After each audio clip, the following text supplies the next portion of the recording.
21واں پارہ سورہ لقمان آیت نمبر 29 اور آیت نمبر 30، صفحہ 374 کی اوپر سے دوسری سطر۔ الحمدللہ وحدہ والصلاة والسلام علی من لا نبی بعدہ لا نبی بعدہ ولا رسول بعدہ لا رسول بعدہ ولا معصوم بعدہ اما بعد فاعوذ باللہ من الشیطان الرجیم بسم اللہ الرحمن الرحیم أَلَمْ تَرَ أَنَّ اللَّهَ يُولِجُ اللَّيْلَ فِي النَّهَارِ وَيُولِجُ النَّهَارَ فِي اللَّيْلِ وَسَخَّرَ الشَّمْسَ وَالْقَمَرَ كُلٌّ يَجْرِي إِلَى أَجَلٍ مُّسَمًّى وَأَنَّ اللَّهَ بِمَا تَعْمَلُونَ خَبِيرٌ۔ أَلَمْ تَرَ أَنَّ اللَّهَ يُولِجُ اللَّيْلَ فِي النَّهَارِ، کیا تو نے دیکھا نہیں کہ بے شک اللہ تعالی داخل فرماتے ہیں رات کو دن میں، وَيُولِجُ النَّهَارَ فِي اللَّيْلِ، اور داخل فرماتے ہیں دن کو رات میں، وَسَخَّرَ الشَّمْسَ وَالْقَمَرَ، اور کام میں لگا رکھا ہے سورج اور چاند کو، کل یجری الی اجل مسمی، ہر ایک چل رہا ہے ایک مدت مقرر تک کے لیے، وَأَنَّ اللَّهَ بِمَا تَعْمَلُونَ خَبِيرٌ، اور بے شک اللہ تعالیٰ تمہارے اعمال سے خبردار ہیں۔ ذَلِكَ بِأَنَّ اللَّهَ هُوَ الْحَقُّ، یہ اس لیے بیان فرمایا کہ بے شک اللہ تعالیٰ وہی سچی ذات ہے، وَأَنَّ مَا يَدْعُونَ مِن دُونِهِ الْبَاطِلُ، اور یہ کہ بے شک جن کو وہ پکارتے ہیں اللہ کے سوا وہ سب جھوٹ ہے، وَأَنَّ اللَّهَ هُوَ الْعَلِيُّ الْكَبِيرُ، اور بے شک اللہ تعالی وہی ہے بلند و برتر بڑی ذات۔ صدق اللہ، ومن اصدق من اللہ قیلا۔ اللہم صل علی سیدنا و مولانا محمد وعلی آل سیدنا و مولانا محمد وبارک وسلم علیہ۔ گرامی قدر سامعین حضرات محترم، گزشتہ اور پیوستہ اتوار کے اسباق میں ایک عنوان ہم نے پڑھنا شروع کیا تھا کہ 4 ایسے ہلاکت خیز گناہ ہیں جو ایک مومن مسلمان اگر ان کا ارتکاب کر بیٹھے تو اس کی گزری زندگی کی ساری نیکیاں ان گناہوں کی وجہ سے تباہ و برباد ہو جاتی ہیں۔ ہلاکت خیز گناہ ہیں۔ انسان کی زندگی اگر مثلاً 100 سال اس نے نیک اعمال کیے، تہجد گزار تھا، شب زندہ دار تھا، زندگی بھر اس نے اللہ تعالیٰ کی کوئی نافرمانی نہیں کی، اور ان 4 گناہوں میں سے کوئی ایک گناہ کبھی زندگی میں ایک بار بھی اگر ہو گیا تو 100 سال کی نیکیوں کو یہ گناہ کھا کے ختم کر دیتے ہیں، تباہ کر دیتے ہیں۔ بہت سارے گناہ ہیں جن کے متعلق ہم شناسائی رکھنا ضروری سمجھتے ہیں، اور جن کے متعلق ہماری کوشش ہوتی ہے کہ ان گناہوں کی برائی ان کا نقصان، ان کی قباحت یہ ہمیں معلوم رہے تاکہ ہم ان گناہوں سے بچ سکیں. کیا کبھی ہم نے ان 4 ہلاکت خیز گناہوں سے بچنے کی بھی کوشش کی ہے؟ کبھی ان کو بھی ہم نے سمجھنے کی کوشش کی ہے کہ بنیادی طور پر ہم سمجھ تو سکیں کہ یہ گناہ ہیں کیا اور ان کے رخ کیا ہوتے ہیں، ان کے رنگ کیا ہوتے ہیں؟ ویسے تو قرآن مجید کے اندر یہ ضابطہ اور قانون بیان کیا گیا ہے، ان الحسنات یذہبن السیئات، کہ نیکیاں گناہوں کو کھا جاتی ہیں، نیکیاں گناہوں کو ختم کر دیتی ہیں. جب نیکیاں زندگی میں آتی ہیں تو گناہ زندگی سے نکل جاتے ہیں. لیکن یہ عام نارمل حالات میں ہے کہ انسان ایمان کے بعد نیک اعمال کر رہا ہے تو اعمال کی برکت سے اللہ تبارک و تعالی اس کا دامن گناہوں سے پاک فرمانا شروع کر دیتے ہیں. اس کے دل کی دنیا دھلنا شروع ہو جاتی ہے، کیونکہ جب انسان گناہ کرتا ہے دل پہ ایک سیاہ، روحانی طور پر سیاہ دھبا لگ جاتا ہے. پھر جب دوسرا گناہ کرتا ہے دوسرا دھبا لگ جاتا ہے. یوں یکے بعد دیگرے گناہوں کی وجہ سے انسان کے دل پر روحانی طور پر دھبے لگتے رہتے ہیں، اور ایک وقت ایسا آتا ہے کہ اس کا دل بالکل گناہوں کی سیاہی میں مبتلا ہو کر کالا سیاہ ہو چکا ہوتا ہے. اور پھر اس وقت اس کے دل کی کیفیت یہ ہوتی ہے کہ یہ گناہ کو گناہ ہی نہیں سمجھتا، گناہ اس کے لیے تفریح بن جاتی ہے، یعنی گناہ کو تفریح سمجھتا ہے، گناہ کو اپنا حق سمجھتا ہے. اللہ کی نافرمانی کرتے ہوئے اسے ذرا بھی لحاظ اور خوف نہیں آتا ہے اللہ تعالی کا. میرے بھائیوں، عرض یہ کرنا چاہ رہا ہوں کہ جب یہ کیفیت اللہ نہ کرے کسی کے دل کی ہو جائے کہ گناہ ہی محسوس نہ ہو، تو یہ حالت ایمان کی نہیں، یہ حالت کفر کی ہوتی ہے. معلوم ہوا کہ اس کے دل سے اب ایمان بالکل رخصت ہو چکا ہے، ختم ہو گیا.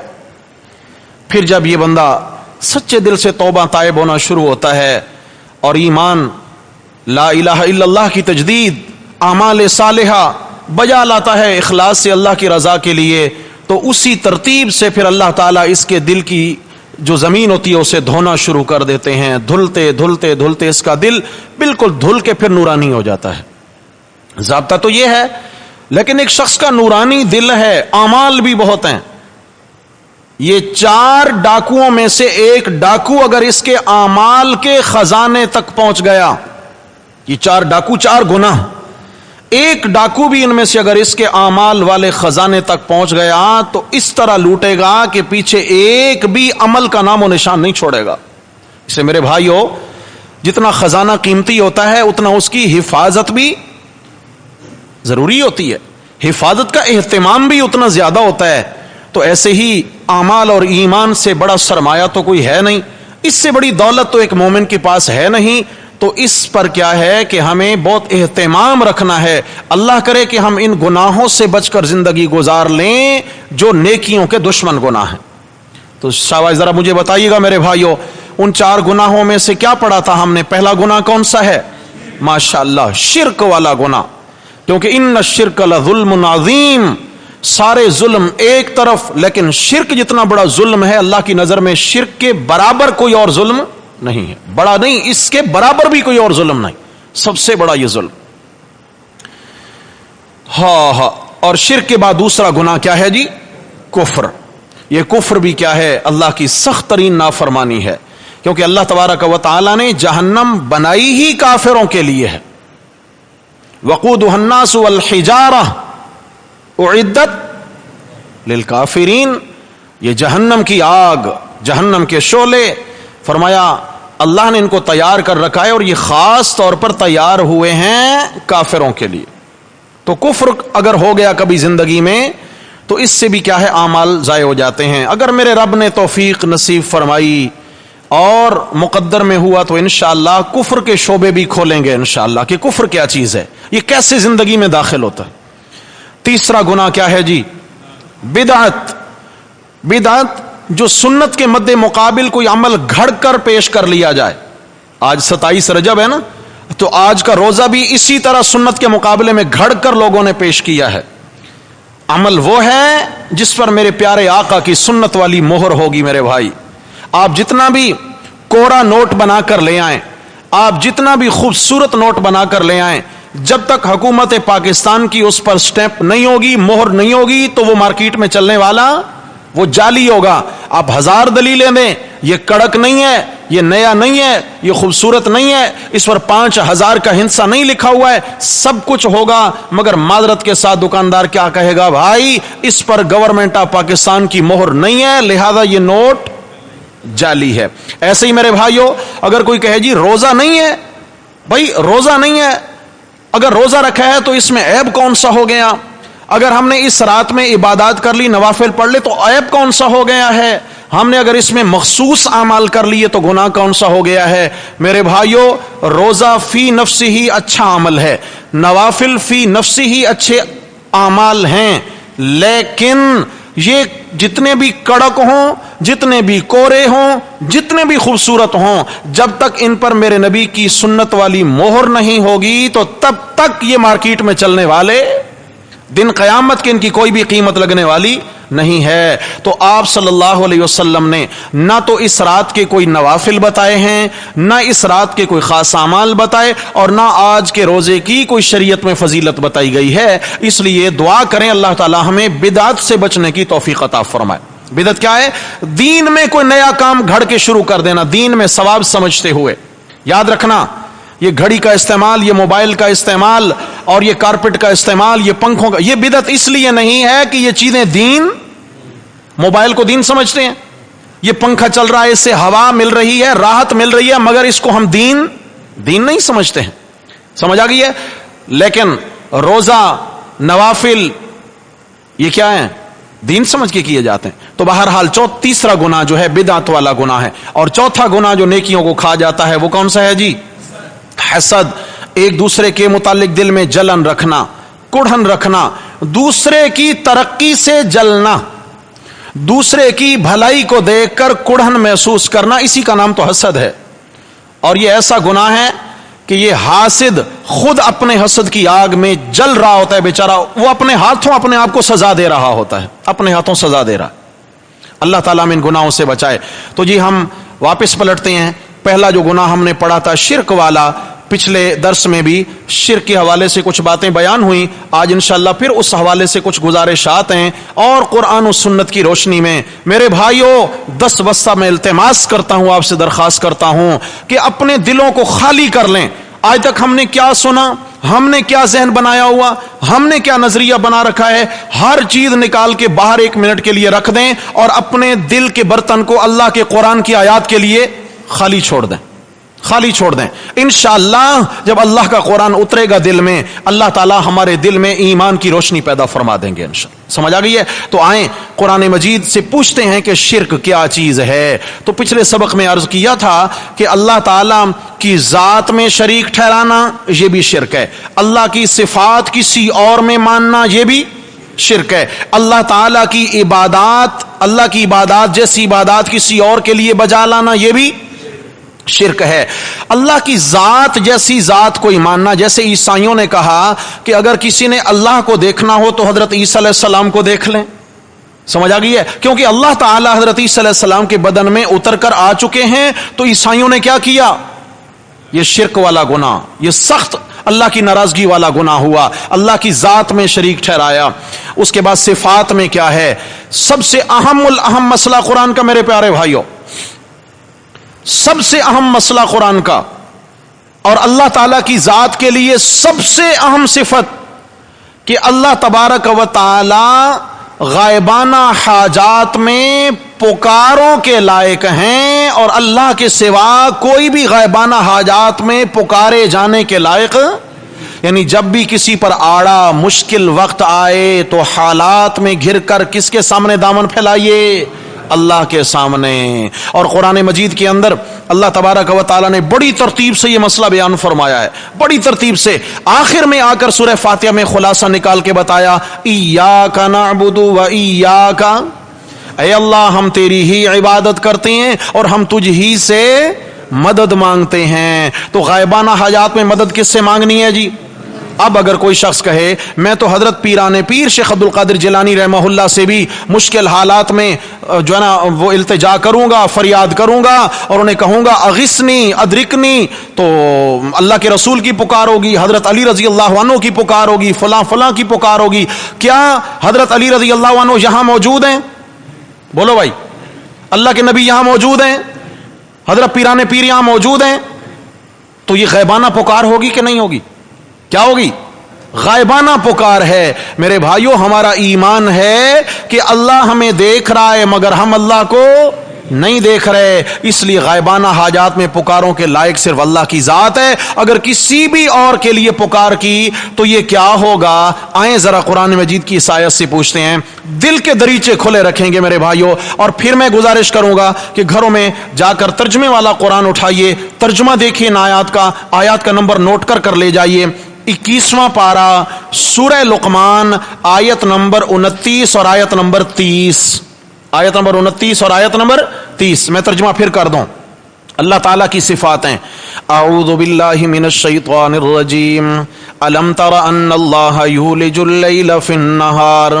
کیا تو نے دیکھا نہیں، یعنی کیا تجھے معلوم نہیں کہ بے شک اللہ تعالیٰ ہی ہے جو داخل کرتا ہے رات کو دن میں، وَيُولِجُ النَّهَارَ فِي اللَّيْلِ، اور داخل کرتا ہے دن کو رات میں. کیا مطلب ہے؟ ساری رات اللہ تعالیٰ دن میں داخل کر دیتے ہیں؟ سارا دن رات نہیں، ایسا نہیں ہے. رات کے کچھ گھنٹے اللہ تبارک و تعالیٰ دن کو دے دیتے ہیں تو گرمیوں کے دن بڑے ہو جاتے ہیں، اور دن کے کچھ گھنٹے اللہ تبارک و تعالیٰ رات کو دے دیتے ہیں تو سردیوں کی راتیں بڑی ہو جاتی ہیں. یہ ہوتا ہے رات کو دن میں داخل کرنا اور دن کو رات میں داخل کرنا. یہ کس کے اختیار میں ہے بھائی؟ بولیے. اللہ ہی کے اختیار میں. نمبر 3 وَسَخَّرَ الشَّمْسَ وَالْقَمَرَ، اور کام میں لگا رکھا ہے سورج اور چاند کو. سبحان اللہ. یہ سورج اور چاند جس طرح ڈیوٹی ادا کر رہے ہیں اور ایک ترتیب سے اپنے مدار میں گھوم رہے ہیں کہ کبھی ایک سیکنڈ بھی اپنے وقت سے تاخیر نہیں ہوتی ہے. جو اللہ نے روزانہ کے اعتبار سے ان کے طلوع و غروب کا وقت مقرر کر دیا ہے اسے ایک لمحہ بھی آگے پیچھے ہوتا نہیں ہے. یہ اتنی بڑی دنیا سورج کی جو زمین سے 9 لاکھ گنا بڑا سورج ہے، زمین سے، یعنی ایسی زمینیں 9 لاکھ زمینیں جمع کی جائیں تو سورج پھر بھی بڑا ہے، مگر اتنا دور ہے کہ یہ چھوٹا سا دکھتا ہے. اتنے فاصلوں پر، اتنی دوری پر ہے. پھر ذرا سمجھیے، اتنی بڑی مخلوق جو زمین سے 9 لاکھ گنا بڑی مخلوق ہے سورج والی، اگر وہ ایک لمحہ بھی اپنی مرضی نہیں کر سکتا تو مسئلہ معلوم ہو گیا کہ سورج اور چاند کس کی مرضی سے چل رہے ہیں. ہاں، کام میں لگا رکھا ہے سورج اور چاند کو. اللہ اکبر. کل یجری الی اجل مسمی، ہر ایک چل رہا ہے ایک مدت مقرر تک. مدت مقرر تک قیامت آئے گی تو ساری دنیا لپیٹ دی جائے گی. ایک مدت مقرر ہے کیونکہ یہ مخلوق ہے. وَأَنَّ اللَّهَ بِمَا تَعْمَلُونَ خَبِيرٌ، اس سے یہ خلاصہ نکلا کہ بے شک اللہ تعالیٰ تمہارے تمام اعمال سے خبردار ہیں. اللہ تمہارے، یعنی جو اللہ اتنی بڑی مخلوق پر حاکم ہیں، کیا وہ اللہ تم پر حاکم نہیں ہے؟ ارے چھوٹے چھوٹے انسانوں، کیا اللہ تم پر حاکم نہیں ہے؟ کیا اللہ تمہارے اعمال سے واقف نہیں ہے؟ فرمایا آؤ تم ذرا اپنے اعمال میں غور کرو. آ گیا عنوان میرے بھائی، توجہ. ذالک بان اللہ هو الحق، یہی وجہ ہے، یعنی اس لیے یہ پیچھے دلیلیں بیان فرمائیں کہ بے شک اللہ تعالیٰ وہی سچی ذات ہے. اللہ کیا ہے بھائی؟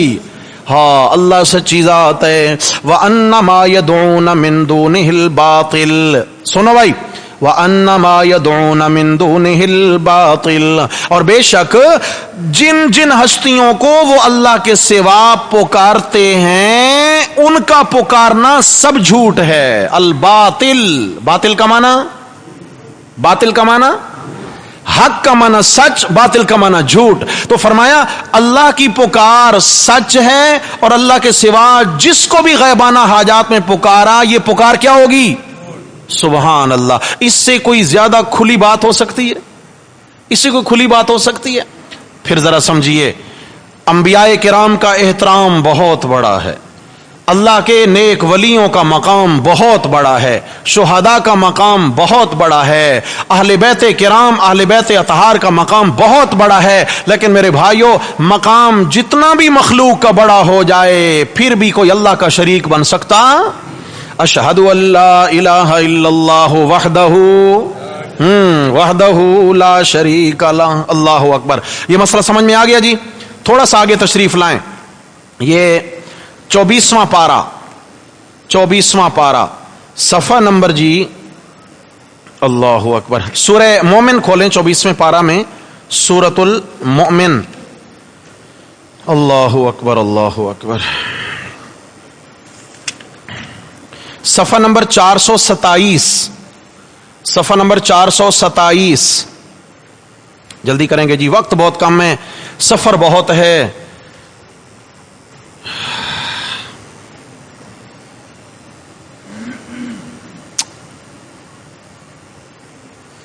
اللہ تعالی ہمیں اور آپ کو آخری سانس تک اپنے مبارک کلام سے جوڑے رکھے۔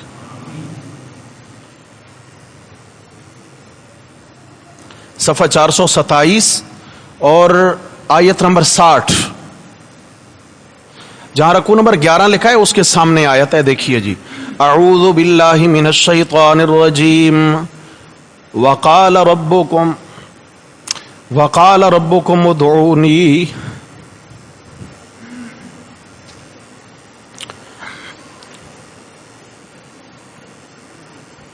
اور فرمایا ہے تمہارے رب نے ادعونی، مجھ ہی سے مانگا کرو۔ سبحان اللہ، تمہارے رب نے کیا فرمایا ہے؟ ادعونی، مجھے ہی پکارا کرو، مجھ ہی سے مانگا کرو، استجب لکم، میں تمہاری مراد کو پہنچوں گا، یعنی مجھ سے مانگو میں تمہاری جھولیاں بھروں گا۔ تمہارے رب کا کہنا ہے مجھ سے مانگو میں تمہاری جھولیاں بھروں گا، میں تمہاری حاجتیں پوری کروں گا۔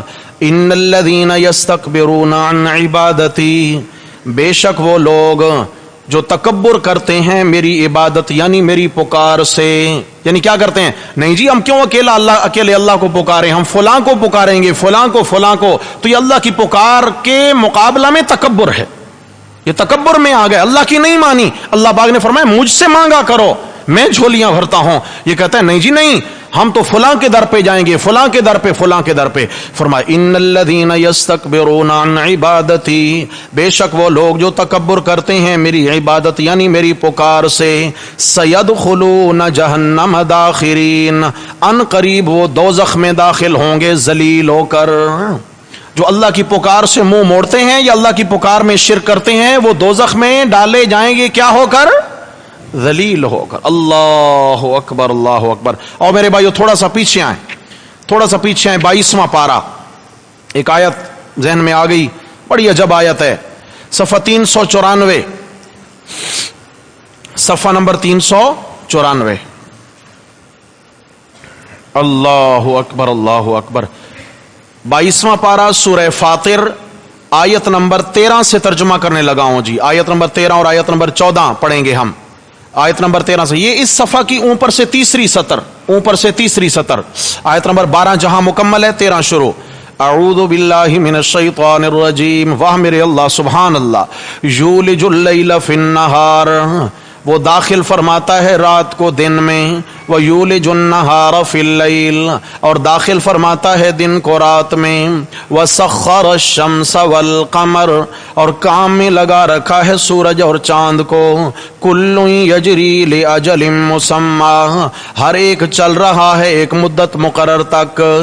ہاں سبحان اللہ، رات کو دن میں داخل کرنا، دن کو رات میں داخل کرنا، سورج پہ حکمرانی، چاند پہ حکمرانی، ذالکم اللہ ربکم، ان صفتوں والا اللہ تمہارا رب ہے، ان صفتوں والا اللہ تمہارا، ذالکم اللہ ربکم لہ الملک، اسی ہی کی بادشاہی ہے، یعنی اسی ہی کا اختیار چلتا ہے، جس کا اختیار سورج چاند پر ہے، دن رات پر ہے، اسی کا اختیار ساری کائنات پہ چلتا ہے، لہ الملک، اسی ہی کا اختیار ہے۔ اب بھائی ذرا میری طرف دیکھیں، میرے پاس یہ رومال موجود ہے. ایک تو ہے کہ میں کسی کو تب دے سکتا ہوں کہ میرے پاس چیز موجود ہو، دوسرا اس کو دینے کا مجھے اختیار بھی ہو، موجود بھی ہو، دینے کا اختیار بھی ہو. سمجھ آ گئی ہے؟ پھر میں دے سکتا ہوں. اگر چیز میرے پاس موجود ہی نہیں، دے سکتا ہوں، یا چیز تو ہے لیکن دینے کا اختیار نہیں ہے. اگر آپ میں سے کوئی کہے جی یہ جو 5 نمبر کا پیٹرول پمپ ہے وہ آپ ہمارے نام کر دیں، میں کر سکتا ہوں آپ کے نام، کیونکہ مجھے آپ کو دینے کا اس کا اختیار ہی، میرے قبضے میں وہ چیز موجود ہی نہیں. اللہ تبارک و تعالی وہ ذات ہیں ہر چیز اس کے قبضے میں ہے، ہر چیز کا وہ مالک ہے. یخلق ما یشاء، ہر چیز اسی نے پیدا کی. وَيَخْتَارُ، اور اسی کا اختیار ہے ہر چیز پر. جس کو چاہے جتنا دے، جس کو چاہے زیادہ دے، جس کو چاہے کم دے، اس سے کوئی پوچھنے والا نہیں ہے. اب اللہ تو ہو گئے مالک سچے، وہ دے سکتے ہیں. ذرا اگلے الفاظ سننا. وَالَّذِينَ تَدْعُونَ مِن دُونِهِ، اور وہ ہستیاں جن کو تم پکارتے ہو اللہ کے سوا. بھائی توجہ، وہ ہستیاں جن کو تم پکارتے ہو کس کے سوا؟ یہ یا علی مدد کہنا اللہ کی پکار ہے. بھائی بولو خدا کے لیے. یا رسول اللہ مدد اللہ کی پکار ہے جی. یا پیران پیر مدد اللہ کی پکار ہے. فرمایا جن ہستیوں کو تم پکارتے ہو اللہ کے سوا. ما یملکون من قطمیر، وہ اختیار نہیں رکھتے کھجور کی گھٹلی کے چھلکے کا بھی. ان کے بعد کھجور کی گھٹلی پر جو ایک سفید رنگ کا باریک چھلکا اور جھلی ہوتی ہے، فرمایا جن کو تم اللہ کے سوا پکارتے ہو ان کے تو پاس اس جھلی کا بھی اختیار، جو ایک جھلی کا اختیار نہیں رکھتے وہ بیٹا دینے کا اختیار رکھتے ہیں، صحت دینے کا اختیار رکھتے ہیں، دولت دینے کا اختیار ہوگا، رہائی دینے کا اختیار نہیں. اللہ اکبر. ما یملکون من قطمیر. قربان جاؤں ہمارے اسلاف نے جس انداز میں قرآن سکھایا، اللہ کرے کہ ہمیں اسی رنگ میں قرآن سمجھ میں آ جائے. اللہ کا قرآن نور ہے میرے بھائی، اور جب تک اس کو معاشرے پہ فٹ کر کے بیان نہ کریں قرآن سمجھ میں نہیں آتا ہے. فرمایا اللہ کو پکارو کیونکہ ہر چیز کا مالک کون ہے اور دینے کا اختیار بھی کس کے پاس ہے؟ اللہ کے پاس ہے. فرمایا میرے سوا جن کو پکارتے ہو نا ان سے تمہیں کیا ملے گا؟ وہ کھجور نہیں، کھجور کی گھٹلی نہیں، گھٹلی پر چڑھے ہوئے باریک چھلکے اور پردے کا اختیار بھی. اے میرے اللہ، بہت ہو گئی ہے شرک کرنے والوں کے ساتھ. اگر آپ اتنا فرما دیتے کہ وہ ایک کھجور کا دانہ بھی نہیں دے سکتے کیونکہ مالک ہی نہیں ہے، اس کے اختیار ہی نہیں ہے، بات سمجھ میں آ جاتی. یا اللہ آپ کہہ دیتے کہ وہ گھٹلی کا اختیار نہیں رکھتے، بات سمجھ میں آ جاتی. جی گھٹلی پر باریک جھلی کسی نے دیکھی ہے؟ گھٹلی پر، اس کو عربی میں قطمیر کہتے ہیں. رمضان آنے والا ہے، روزانہ دیکھیے گا اور قرآن مجید کی آیت کو سمجھیے گا. ہمارے حضرت مولانا حسین علی الوانی نور اللہ مرقدہ، ہمارے شیخ حضرت مولانا سرفراز خان صفدر رحمہ اللہ کے استاذ بھی تھے، پیر و مرشد بھی تھے، اور ہمارے شیخ نے ان سے قرآن سیکھا. اور اللہ تبارک و تعالی نے ہمیں حضرت کے قدموں میں بیٹھنے کی توفیق نصیب فرمائی. حضرت مولانا حسین علی رحمت اللہ علیہ فرماتے تھے کہ اللہ تعالیٰ نے یہاں کھجور کی گھٹلی کے چھلکے کی بات کیوں کی ہے؟ فرمایا اشارہ ہو گیا کہ کھجور کا گودا ہے، اسے سمجھو قبر، گھٹلی سمجھو قبر کے اندر میت، اور میت کے اوپر یہ سفید جھلی سمجھو میت کا کفن.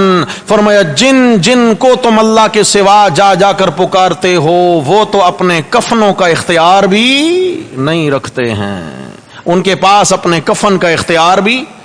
مسئلہ بھی بتا دوں،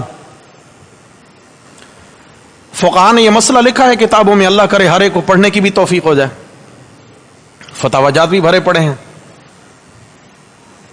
کہ ایک شخص بستی کے پاس سے یا گلی سے محلے سے کہیں سے گزر رہا تھا اور اچانک کوئی شخص تھا، انون شخص ہے، پتہ نہیں ہے اس کے پاس کوئی تعارفی کارڈ جیسے نہیں ہے، پتہ نہیں کون شخص ہے، کوئی راہگیر مسافر، اچانک اس کا انتقال ہو گیا. اب بستی والے لوگ جمع ہو گئے کہ بھئی کوئی راہگیر ہے، مسافر ہے، اتا پتہ معلوم نہیں کون ہے، چلیں ہم اس کی تدفین کر دیتے ہیں. ہاں بھئی کفن کا خرچہ کون اٹھائے گا؟ تو ان میں سے ایک شخص کہتا ہے کہ جی میرے پاس زکوٰۃ کے پیسے رکھے ہوئے ہیں، میں زکوٰۃ کے پیسوں سے اس کا کفن خرید کر اس کو پہنا دیتا ہوں، تو لہٰذا تم یہ میرے زکوٰۃ کے پیسے قبول کر لو۔ تو فقہا نے مسئلہ لکھا، فرمایا کہ کسی میت کا کفن زکوٰۃ کے پیسوں سے خریدنا جائز، سمجھیے گا، چاہے وہ غریب کیوں نہیں ہے، پھر بھی زکوٰۃ کے پیسوں سے کفن خرید کر اس کو پہنانا جائز۔ کیوں؟ زکوٰۃ کے بارے میں مسئلہ ہے، زکوٰۃ آپ اس کو دے سکتے ہیں جو اس کا مالک بننے کی صلاحیت رکھتا ہو۔ زکوٰۃ اس کو دیں گے کسی کی ملکیت میں جائے، ہاں بھائی فلاں غریب کو میں نے اس کا مالک بنا دیا، اب اس کو اختیار ہے جہاں چاہے خرچ کرے۔ فرمایا میت کو زکوٰۃ کے مال سے کفن اس لیے نہیں پہنایا جا سکتا کیونکہ میت اپنے کفن کا مالک، بولو بھائی، کفن کا اختیار تو نہیں ہے، لیکن یہ ہے کہ باقی سارے کام کر سکتے ہیں، باقی سارے کام کر سکتے ہیں۔ انا للہ و انا الیہ راجعون۔ میرے بھائیو، اللہ کی شان کو پہچانیے، اللہ کی شان کو پہچانیے۔ دیکھیے والذین تدعون من دونہ، اور جن جن کو تم پکارتے ہو اللہ کے سوا، ما یملکون من قطمیر، وہ مالک نہیں ہے کھجور کی گھٹلی کے چھلکے کے بھی۔ ان تدعوہم، اگر تم ان کو پکارو، لا یسمعوا دعاءکم، وہ نہیں سنتے تمہاری دعائیں، وہ نہیں سنتے تمہاری دعائیں، تمہاری پکاریں نہیں سنتے۔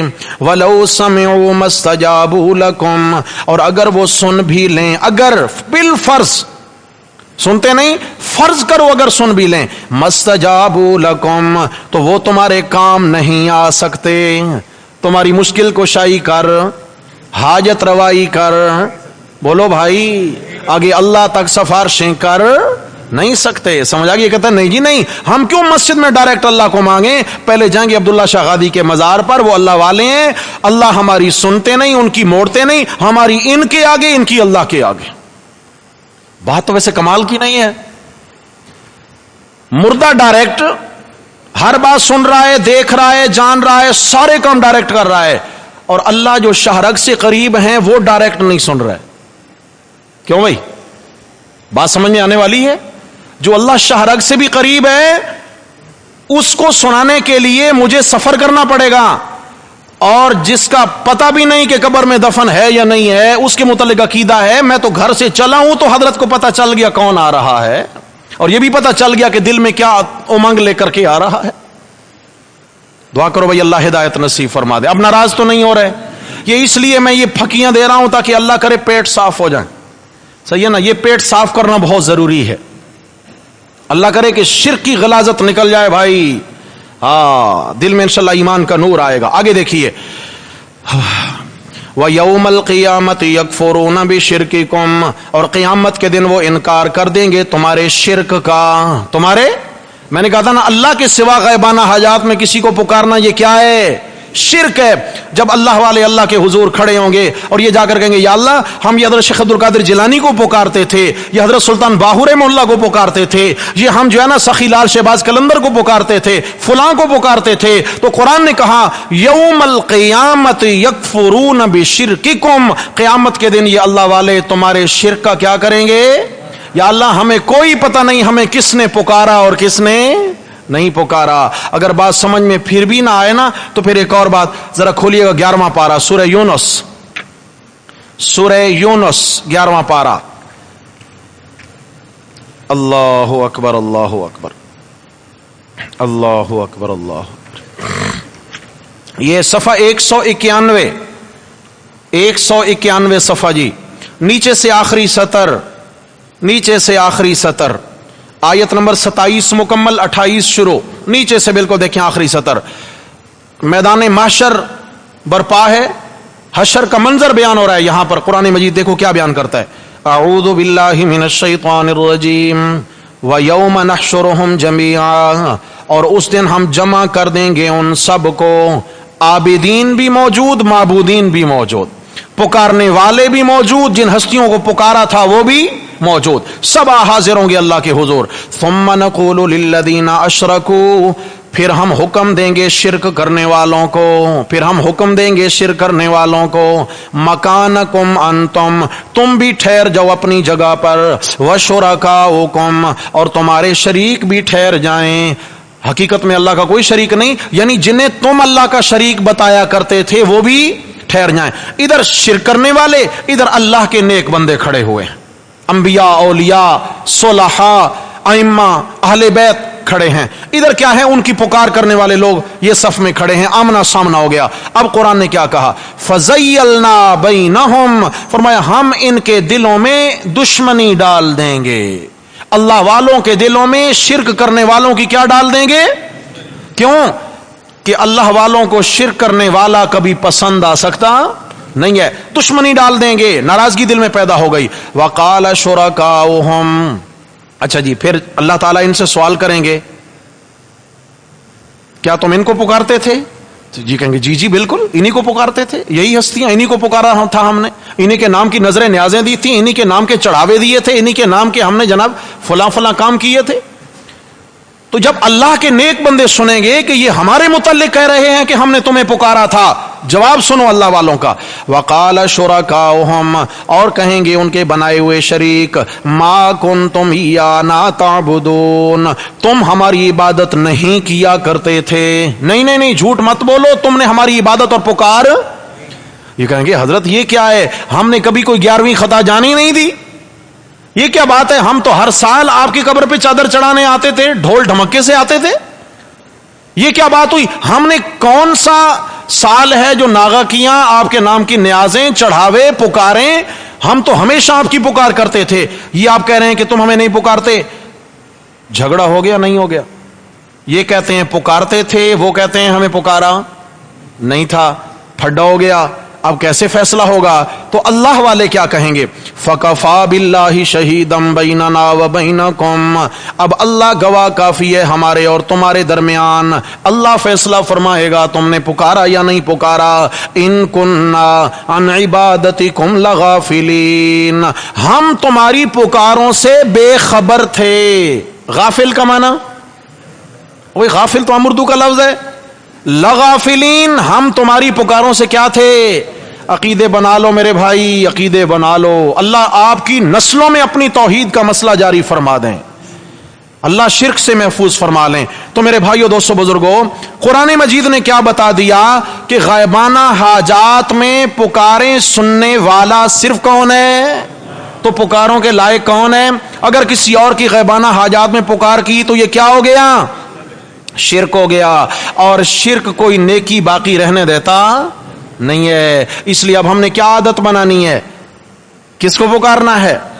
جی اللہ ہی کو پکارنا ہے۔ اولاد کی ضرورت پڑے کس کو پکاریں گے؟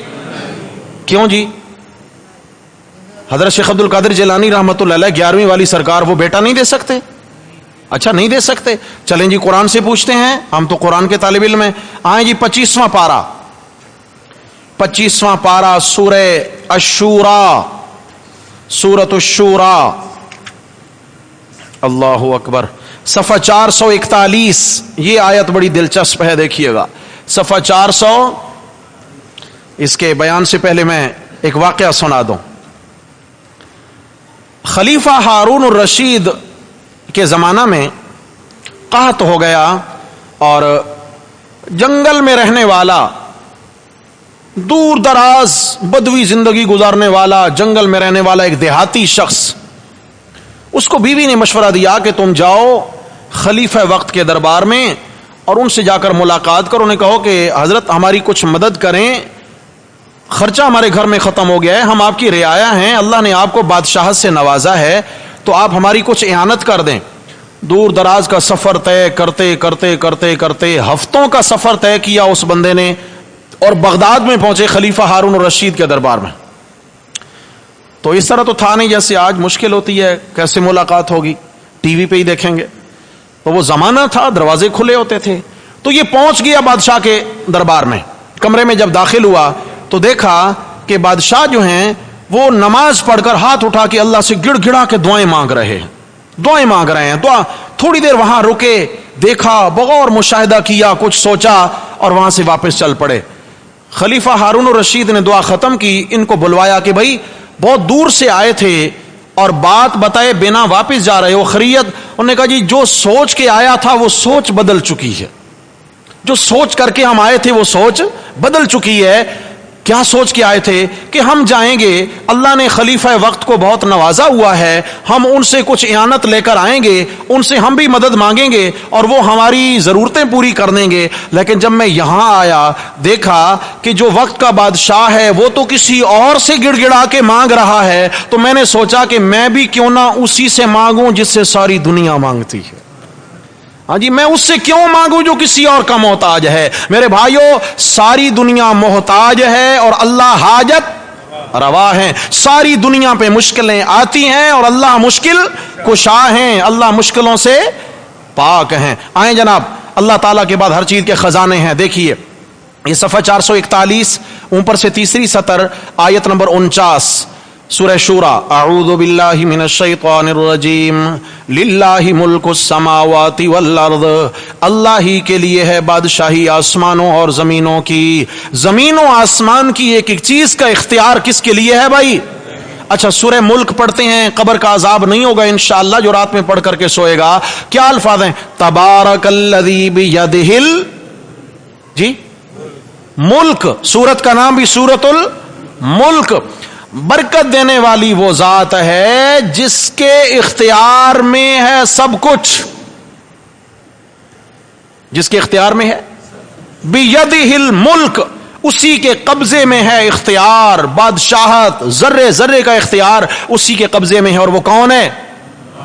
اللہ کی ذات ہے۔ دیکھیے للہ ملک السماوات والارض، اللہ ہی کے لیے ہے بادشاہی آسمانوں اور زمینوں کی۔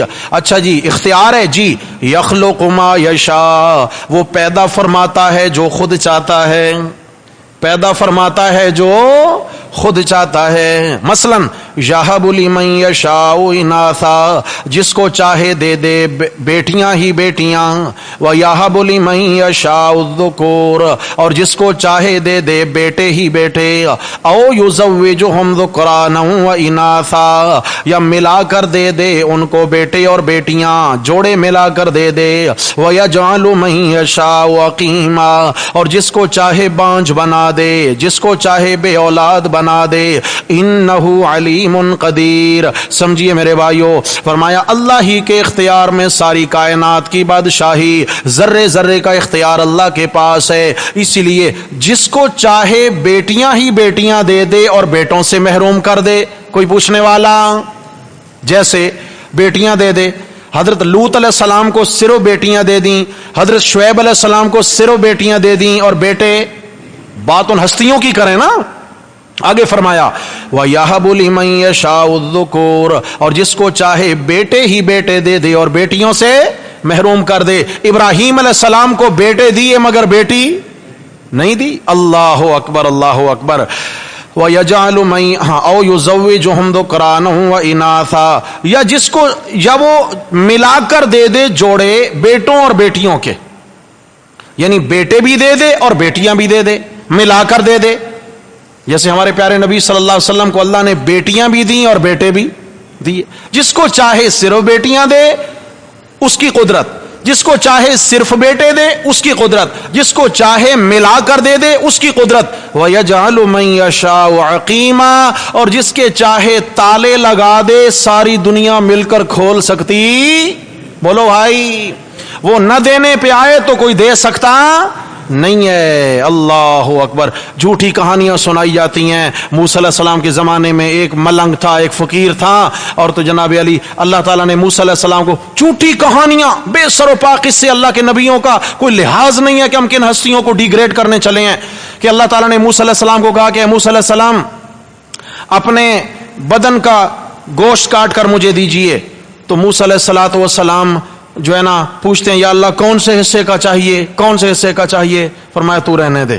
اچھا جی، ایک ملنگ تھا، اسے حکم دیا موسیٰ صاحب جاؤ اس ملنگ سے کہو کہ اللہ تعالیٰ کہتے ہیں مجھے اپنے بدن کا گوشت کاٹ کے دے دے۔ تو اس نے جناب مختلف حصوں سے ٹکڑے کاٹ کاٹ کاٹ کر دے دیے۔ جب موسیٰ علیہ السلام نے پوچھا کہ یہ کیوں کر رہے ہو، اللہ نے تو ایک ٹکڑا مانگا ہے، تو جی وہ ملنگ بابا کہنے لگے پتہ نہیں اللہ کو میرے کون سے حصے کا گوشت پسند ہو۔ نبی پیچھے رہ گئے نہیں رہ گئے, ملنگ بابا آگے نکل گئے نہیں نکل گئے. او اللہ کے بندے, خدا کا لحاظ کرو, خدا کا لحاظ کرو, خدا کا لحاظ کرو. قصے کہانیاں گھڑنے میں ہمیں کیوں حیا نہیں آتی ہے؟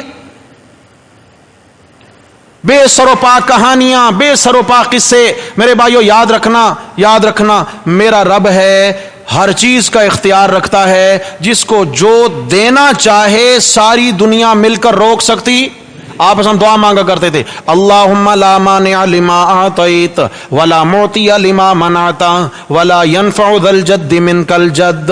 حدیث کی کتابوں میں, اللہم لا مانع لما اعطیت, یا اللہ جس کو تو دینا چاہے کوئی روک نہیں سکتا. یہ میرے پیارے آقا علیہ السلام کی دعا ہے, اے میرے مولا جس سے تو دینا چاہے کوئی روک, ولا معطی لما منعت, اور جس سے تو روک دے کوئی دے سکتا. میرے نبی صلی اللہ علیہ وسلم نے جو دعا مانگی ہے, آج کیا ہمارا یہ عقیدہ ہے؟ ہمارا یہ عقیدہ ہے؟ شادی کری, سال دو گزر گئے, اولاد نہیں ہوئی, کبھی کسی در پہ, کبھی کسی در پہ, کبھی کہیں دیا جلایا, کبھی کہیں چادر چڑھائی, در بدر کی ٹھوکریں کھا کھا کھا کھا کے جب واپس آتے ہیں کچھ نہیں کام بنتا, کہتے ہیں بس اب اللہ کی مرضی. کس کی مرضی؟ تو پہلے ہی اللہ کی مرضی پہ رک جاتے بھائی, پہلے ہی اللہ کی مرضی کو مد نظر رکھ دیتے کہ وہ اس کی مرضی, دینا چاہے تو بھی مرضی, نہ دینا چاہے تو بھی اس کی مرضی ہے. اللہ اکبر. ہاں, وَيَجْعَلُ مَن يَشَاءُ قِيمًا. آپ صلی اللہ علیہ وسلم کی زوجہ محترمہ سیدہ عائشہ طیبہ طاہرہ حمیرہ صدیقہ رضی اللہ تعالی عنہا,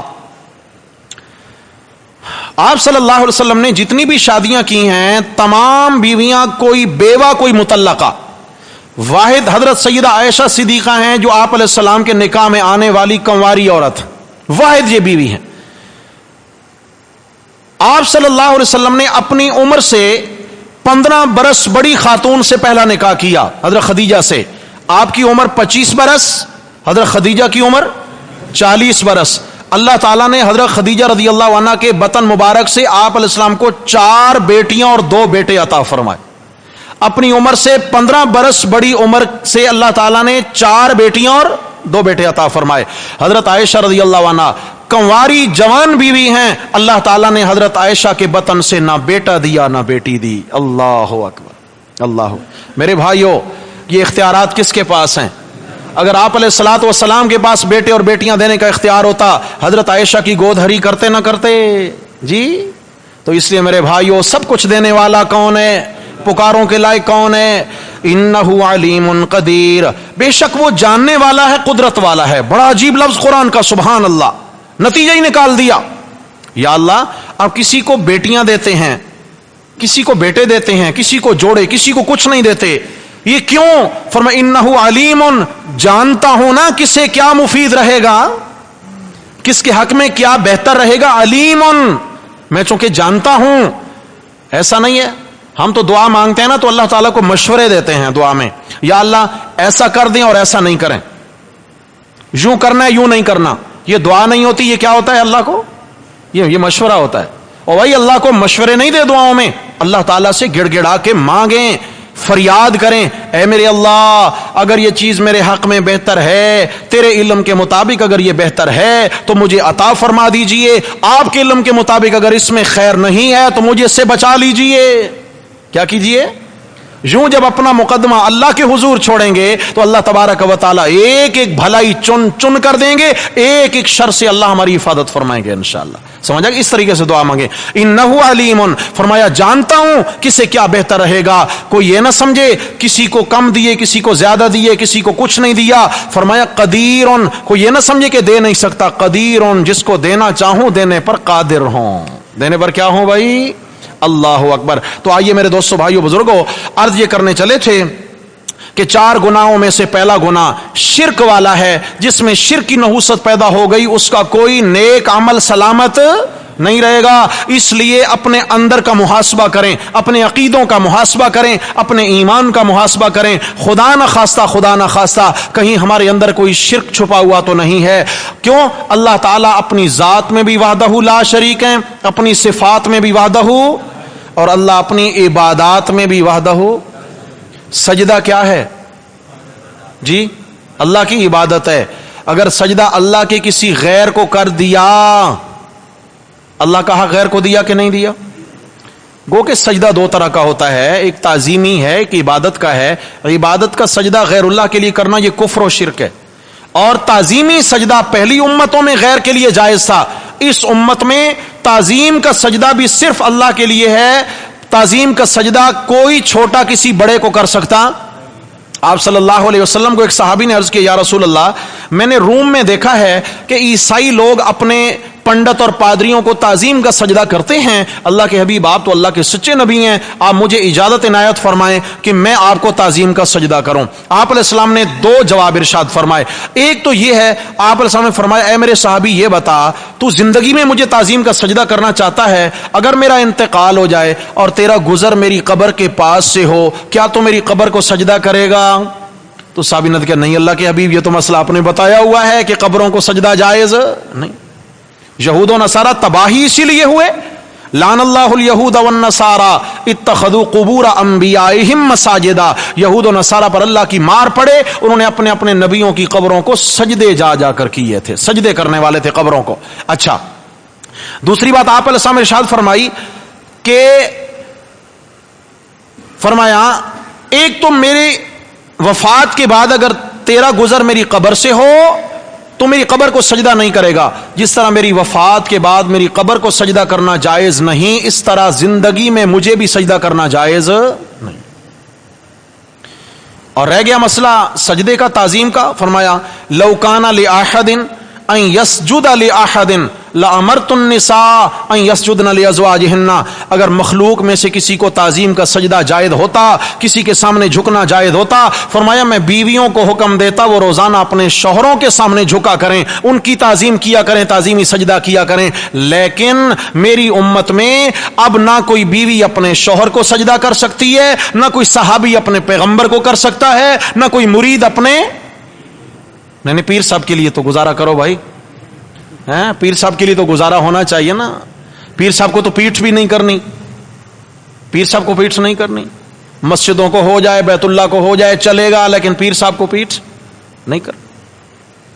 یہ ہم چل پڑے ہیں یہود و نصارہ کے نقش قدم پر، انہوں نے جیسے اپنے علماء اور احبار اور رہبان گدی نشینان کو رب بنا لیا تھا، یعنی انہی کی ہر حال میں پکاریں، انہی کی ماننا اور اللہ کی ایک نہ سننا۔ اللہ ہمیں ہدایت نصیب فرمائے۔ تو فرمایا کہ اگر سجدہ جائز ہوتا تو بیوی کس سے سجدہ کرتی؟ شوہر کو، لیکن اب کوئی بیوی اپنے شوہر کو سجدہ اور شوہر اپنی بیگم کو بھی سجدہ، بولو میرے پیارے، کر سکتا ہے؟ نہیں بھائی نہیں، سمجھ آ گئی ہے؟ سجدہ کس کے لیے ہوگا؟ اللہ ہی کے لیے ہوگا، اللہ ہی کے لیے ہوگا۔ ایک آیت کھولیں اور پھر بس بات ختم کرتے ہیں۔ سورہ کہف کی آخری آیت، صفحہ نمبر 275 صفحہ۔ اللہ تعالی عبادات میں وحدہ لا شریک ہے، سجدہ کسی کو نہیں کرنا، نظر و نیاز منت منوتی اللہ کے سوا کسی کی نہیں دینی، کیونکہ یہ عبادت ہے۔ دیکھیے جی، سورہ کہف کی آخری آیت ہے، نیچے سے دیکھیں آیت نمبر 110، سورہ کہف کی آخری آیت، صفحہ 275۔ اعوذ باللہ من الشیطان الرجیم، قل فرما دیجئے میرے پیغمبر جی، انما انا بشر مثلکم، بے شک میں بشر ہوں تم جیسا، بشر ہوں۔ اور بھائی خیال کرنا، یہ تم جیسا کا یہ مطلب نہیں ہے کہ جیسے ہم گناہ گار ایسے وہ بھی، نہیں، خیال کرنا یہ مطلب نہیں ہے، بلکہ مسئلہ یہ ہے جیسے تم آدم علیہ السلام کی اولاد ہو ایسے میں بھی آدم علیہ السلام کی اولاد ہوں، لیکن میں اللہ کا نبی ہوں، تم میرے امتی ہو، ہم گناہ گار ہیں وہ معصوم ہیں۔ یہاں مثلیت کس میں ہے؟ صرف جنس میں ہے کہ تم بھی آدم کی اولاد میں سے اور میں بھی آدم کی اولاد میں سے۔ قل انما انا بشر مثلکم یوحى الی، وحی کی جاتی ہے میری جانب۔ کیا وحی ہے جی؟ دیکھو، انما الہکم الہ واحد، کہ بے شک تمہارا معبود تو ایک ہی معبود ہے۔ عبادت کے لائق کتنے معبود ہیں؟ ایک ہی، لا الہ الا اللہ۔ فرمایا مجھے یہ وحی آتی ہے کہ تمہارا عبادت کے لائق جو ہے وہ صرف ایک ہے اور وہ کون ہے؟ اللہ کی ذات ہے۔ فمن کان یرجو لقاء ربہ، پس جس کسی کو امید ہو اپنے رب سے ملاقات کرنے کی، یعنی جس کا عقیدہ ہو کہ میں نے اپنے رب کے دربار میں پیش ہونا ہے، دن قیامت کے حساب ہونا ہے، فلیعمل عملا صالحا، پس چاہیے کہ وہ عمل کرے نیک عمل۔ کیسے عمل کرے بھائی؟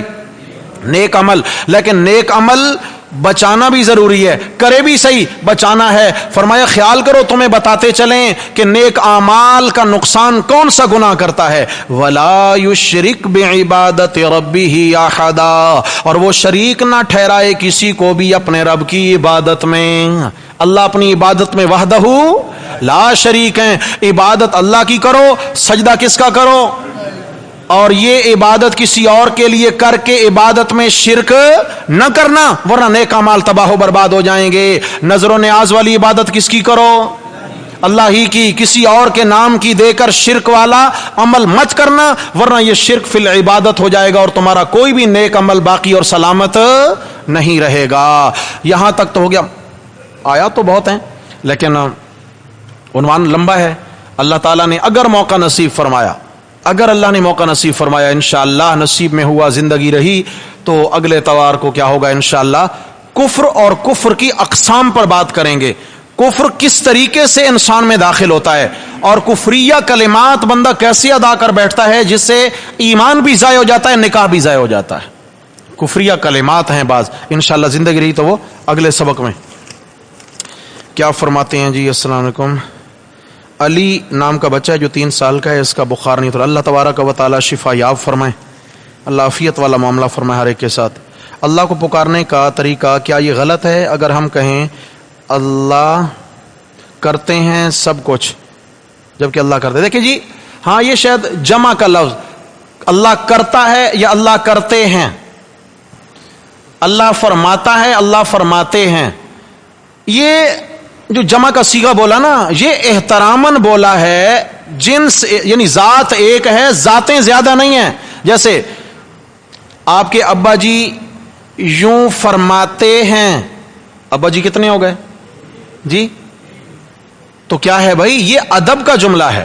اللہ تعالیٰ نے قرآن میں فرمایا نحن نرزقک، نحن نرزقک، ہم اس کو روزی دیتے ہیں، نحن ہم اننی ان اللہ، فرمائے میں اللہ ہوں۔ اللہ تعالیٰ نے اپنے لیے میں کا لفظ بھی استعمال کیا، ہم کا لفظ بھی استعمال کیا ہے، تو یہ ادب کے لیے ہے۔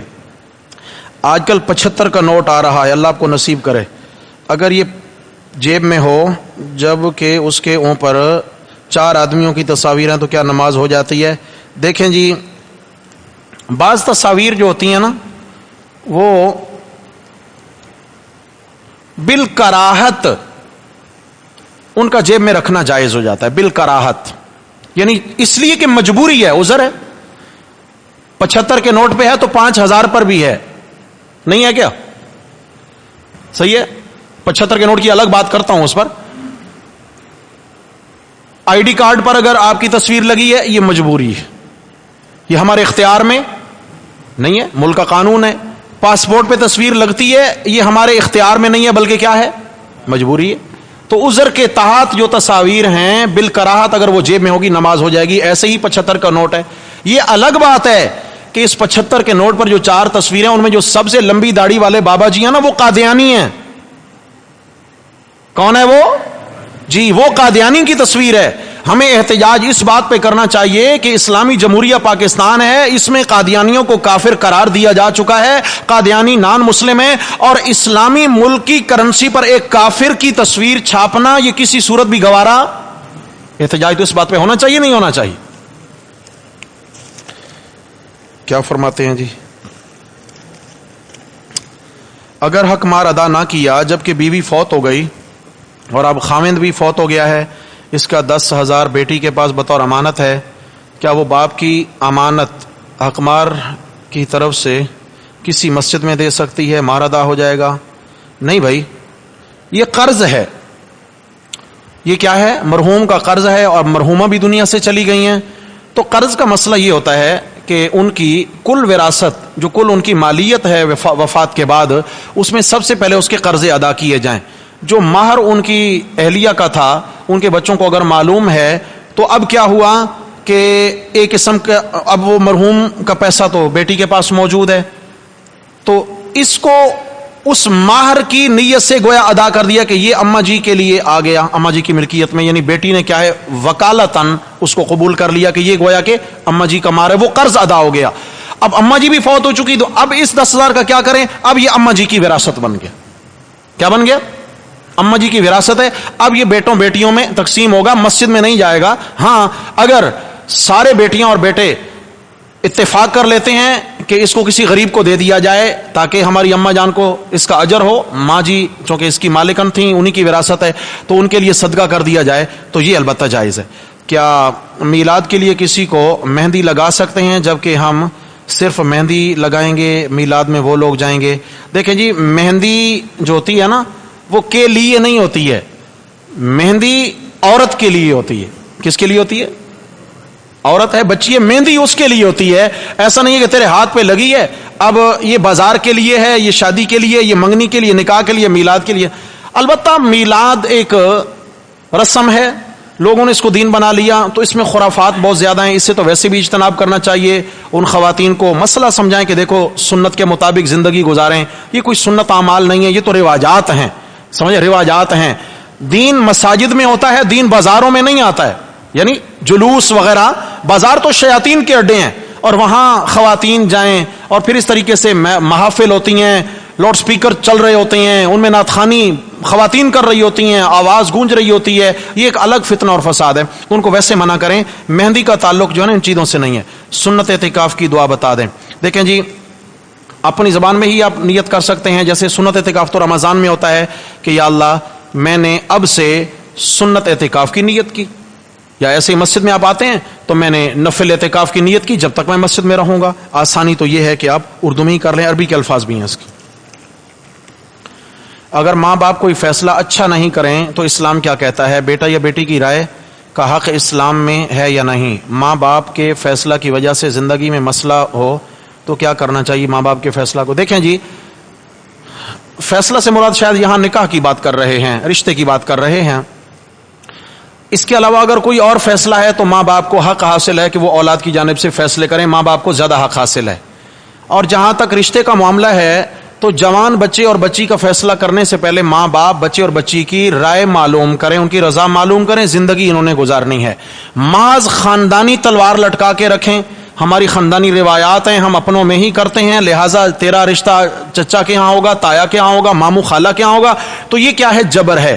جبرن رشتے نہیں ہوتے ہیں، جس طرح تیزی سے ہوتے ہیں اس طرح تیزی سے پھر ٹوٹتے بھی ہیں۔ تو بہرحال والدین کی ذمہ داری ہے کہ وہ اس معاملے میں تو بچوں بچیوں کی رائے لے کر ہی کوئی فیصلہ کریں۔ اگر والدین نے کوئی ایسا فیصلہ کر دیا اور اس میں بالکل ظاہری اور ہر لحاظ سے اس میں فساد نظر آ رہا ہے کہ ہم یہاں نہیں چل پائیں گے، نقصان ہو جائے گا، تو پھر ماں باپ کو اعتماد میں لے کر فیصلہ تبدیل کروائیں، ماں باپ کو ناراض بھی نہ کریں، اور جو ہے اعتماد میں لے کر، تاکہ ہمیشہ کے نقصان سے بچ جائیں۔ گزارش یہ ہے کہ میرا ایک مسئلہ ہے، پرچہ بہت بڑا ہے۔ میرے شوہر گزشتہ سال جون 22 کو اپنی نوکری کے سلسلے میں ابو ظبی گئے، جانے سے پہلے انہوں نے مجھ کو 30,000 روپے، یہ بہت بڑا مسئلہ ہے، یہ تو فتویٰ ہے کوئی، بھائی فتوے دارالافتاء سے لیا کریں۔ اسلامی بینک اور غیر اسلامی بینک میں کیا فرق ہے؟ لوگ کہتے ہیں ہمیں دونوں میں سود ہے۔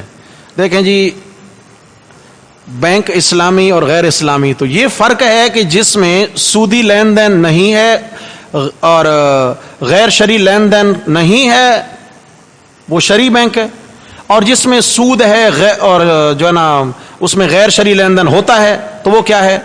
غیر شرعی، غیر اسلامی بینک ہے۔ تو نام کے اسلامی بینک سے اسلام نہیں آتا ہے، ہمارے ہاں جو نام کے اسلامی بینک ہے نا یہ حقیقتاً اسلامی نہیں ہے۔ ہاں البتہ میزان بینک جو ہے اس میں الحمدللہ حضرت شیخ الاسلام مفتی محمد تقی عثمانی صاحب زیدہ مجدہ اور اس طریقہ سے اور کئی علماء کرام ہیں، ان کی کاوشوں سے الحمدللہ کافی حد تک اصلاحات ہو چکی ہیں میزان میں۔ اللہ تعالیٰ مہربانی فرمائے، اللہ کرے مکمل اصلاحات ہو جائیں، اور اللہ کرے کہ میرے وطن سے سود کا نظام ہی ختم ہو جائے۔ صحیح ہے۔ باقی یہ ہے کہ میری رائے یہ ہے کہ اگر کوئی لین دین کا معاملہ کرنا ہے تو آپ بہتر یہ ہے باقی بینکوں کی نسبت میزان بینک کو ترجیح دیں۔ اس میں اگر 100% اصلاحات نہیں ہوئی تو کم از کم 50% تو اصلاحات ہیں، ٹھیک ہے؟ تو یہاں کریں گے تو 100% بگاڑ ہے، وہاں 50%، تو اس لیے بہتر ہے بڑی مصیبت سے بچیں، چھوٹی مصیبت کو گلے لگا لیں۔ اتنی بات ہے. اللہ تبارک و تعالی ہمیں ہر قسم کے غیر شرعی لین دین سے محفوظ و مامون فرمائیں. اقول قولی ھذا استغفر اللہ واتوب الیہ.